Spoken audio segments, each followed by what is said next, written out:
آپ کہیں گے حدیث اور سنت میں کوئی فرق ہے؟ ہاں، سنت آپ کے وہ پاک تعلیمات اور اعمال ہیں جو آپ سے شروع ہوئے اور سورج کی روشنی کی طرح پوری دنیا میں پھیلے، ان کاموں کو سنت کہا جاتا ہے۔ مثلا نبی اکرم صلی اللہ تعالی وسلم جب بھی وضو فرماتے آپ اس میں کلی کیا کرتے۔ اب آپ کا یہ مبارک عمل امت میں پھیل چکا ہے یا نہیں؟ آپ کسی علاقے میں چلے جائیں، کوئی آدمی مسلمان کہلانے والا وضو کر رہا ہو، وہ کلی کر رہا ہے یا نہیں کر رہا؟ جہاں جہاں بھی خدا کا سورج چمک رہا ہے، جہاں جہاں بھی مسلمان آباد ہیں، وہ آپ کے اس عمل پر باقاعدہ عمل کر رہے ہیں۔ ایسے اعمال جو آپ سے چلے شروع ہوئے اور سورج کی روشنی کی طرح ساری دنیا میں پھیل چکے ہیں، ان اعمال کو سنت کہا جاتا ہے۔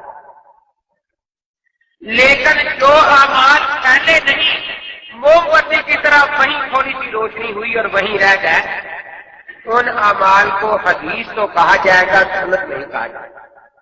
مثلا جن کتابوں میں یہ کلی کرنے والی حدیث ہے، انہی کتابوں میں یہ بھی ہے کہ حضرت نے وضو کے بعد بیوی سے بوسو کنار فرمایا، پھر نماز پڑھی، دوبارہ وضو نہیں فرمایا۔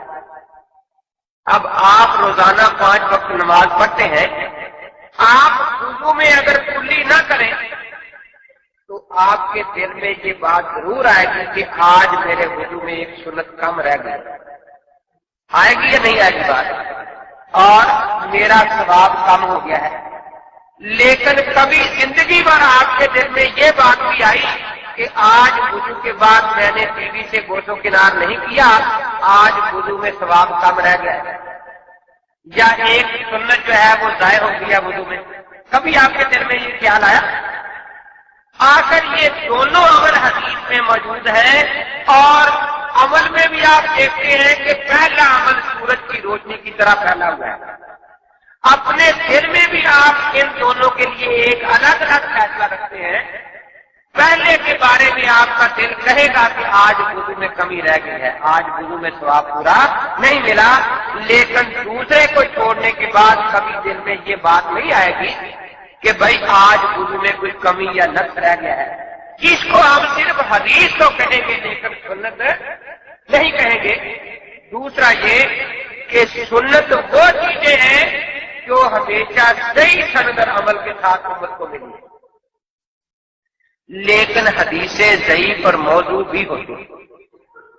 اب جب آپ کہیں کہ میں اہل سنت ہوں تو اس پر یہ سوال کرنے کی ضرورت نہیں ہوگی کسی کو کہ جس سنت پر آپ کا عمل ہے وہ ضعیف ہے یا صحیح ہے یا موضوع ہے، کیونکہ وہ تو سورج کے روشنی کی طرح پوری دنیا میں ایسی پھیل چکی ہے کہ اب اس کی سندوں کے بارے میں بحث کی ضرورت بھی باقی نہیں رہی، عمل میں وہ شرک ہے۔ لیکن جب آپ اپنے آپ کو اہل حدیث کہیں گے تو فوراً دوسرے کے ذہن میں سوال آئے گا کہ جی آپ جس حدیث پر عمل کر رہے ہیں وہ جھوٹی ہے یا سچی ہے، منسوخ ہے یا غیر منسوخ ہے؟ یہ سوال پیدا ہوگا، کیونکہ حدیث میں یہ تقسیم موجود ہے، سنت میں یہ تقسیم موجود نہیں ہے۔ اسی لیے ہم اپنے آپ کو اہل سنت کہتے ہیں۔ کیوں ایسا لفظ استعمال کرے کہ اب دوسرا پوچھنے کا محتاج ہو کہ جی آپ صحیح حدیث پر عمل کر رہے ہیں یا ضعیف پر، آپ منسوخ حدیث پر عمل کر رہے ہیں یا ناسخ پر؟